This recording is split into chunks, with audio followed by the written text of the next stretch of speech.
You're talking a lot of research and stuff, but particularly you're demonstrating how this RapidArc stuff works. What's all this about?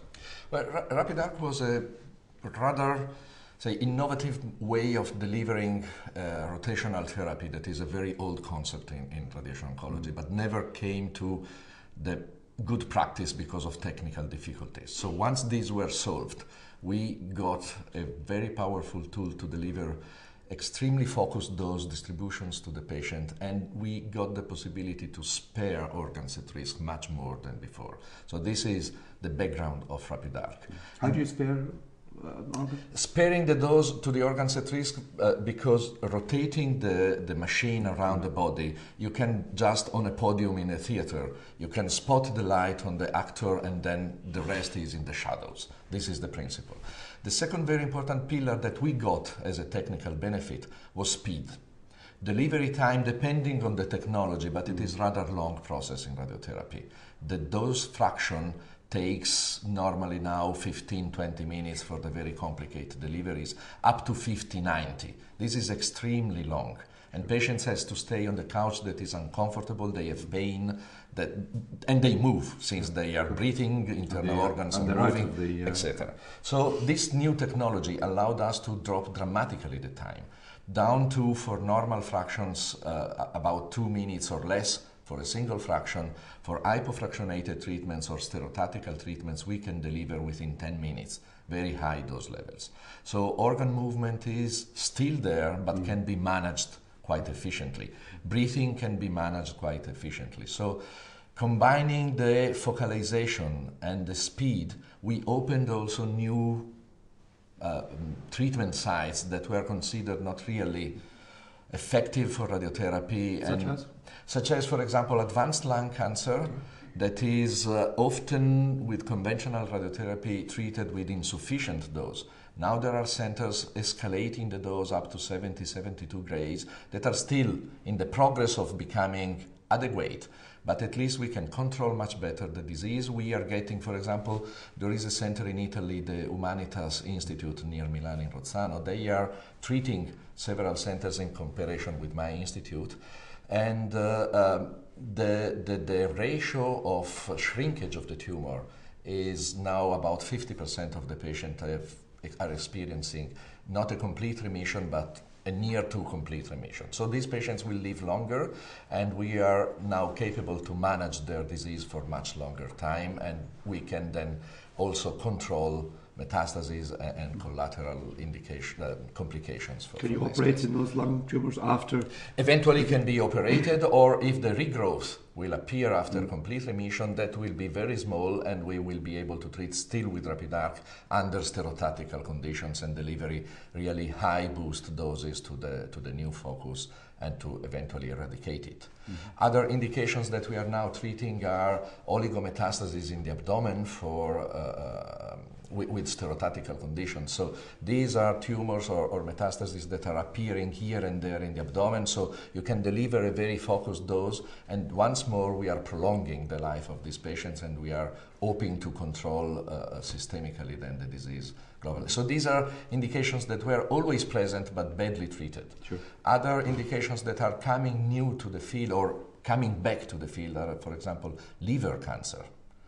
Toxicity in the liver is extremely high when you deliver radiation. So as I mentioned before, RapidArc allows to reduce the dose to the healthy structures. So now we can focus the dose to the liver and try to obliterate the tumor completely and to let the rest of the liver be sufficiently healthy to recover. So these are new indications, and all the rest is clearly treated. There's a new word I've learned since I came to ESTRO a couple of days ago, and that's radiosurgery. Yes. This is interesting. Yes, this is I'm not a surgeon, by the way. But, it's an interesting concept, surgery delivered by non-surgeons. Sure. And this is the way of focusing the dose with very sharp dose fall-off. So ideally, zero dose outside the target and maximum inside the target. And this has to be applied for very small tumors because early stages or brain tumors, but even benign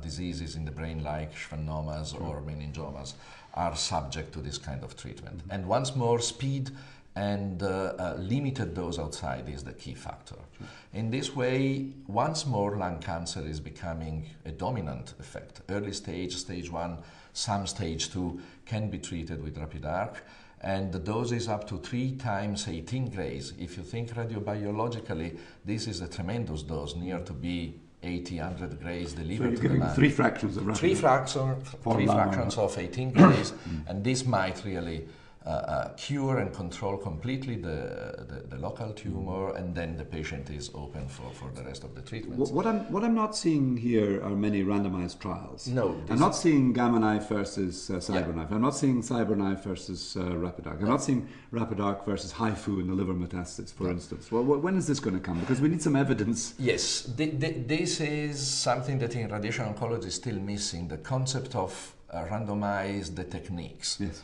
What we are randomizing standard are the dose prescriptions, the pathways of care, but not the technology used to.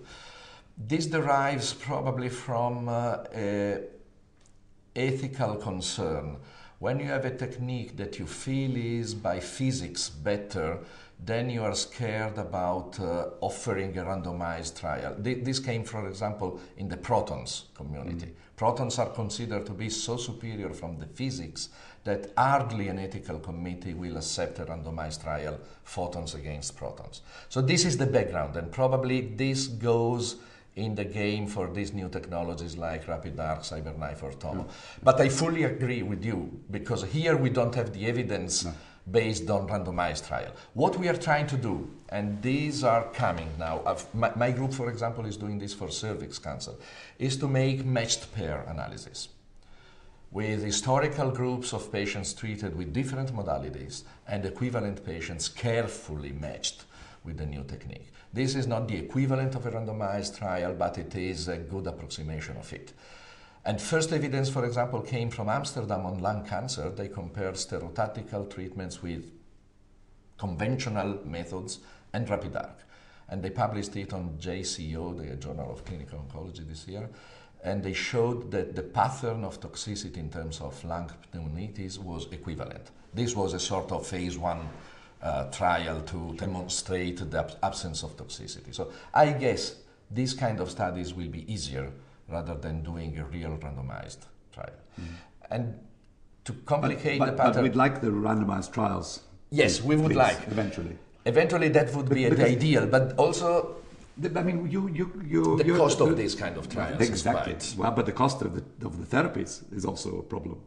And what the public health systems and the governments around Europe are saying now is, okay, these are expensive new equipments. Tell us what the savings are. Yeah. You can do it in 3 fractions instead of 6 weeks, for instance. Is that saving or not? And what about the patients? Have you done some randomized studies looking at the quality of life and that sort of thing? Because I think more and more now governments are listening to the patients. Absolutely. Well, there is a bit of difference between chemotherapies and radiation therapies, because in our field the cost comes from the capital investment. Then the running costs are really limited, mostly to the personal cost and not to the machines themselves anymore. So there is a different bias in this framework. But yes, I fully agree, we need randomized trial. It will be difficult to set up. And yeah, so but probably matched pair analysis will be providing some sort of evidence of lower level, but... Yeah, but I mean, to go to one extreme, if you're going to build a hadron facility, you know, that's a serious capital investment. And if you're the government trying to get that money back, you need some data. And, you know, the criticism of the hadron explosion in the United States is there's no evidence. There is no evidence in that sense, For these new technologies like RapidArc, what can be easily proven in terms of cost effectiveness is the reduction of waiting list due to the higher efficiency and to the possibility to treat more type of tumors, as I mentioned before, that were not considered to be interesting for radiotherapy before. So these are economical aspects for the management of hospitals, in terms that you can pay back the technology by treating more patients and letting them or to cut the collateral cost of the care path if you don't treat them fastly. So one aspect is probably covered. The other, we have to do our homework. ESTRO, in 2 years' time, will get the results of some of these trials. I hope so. Thank you so much.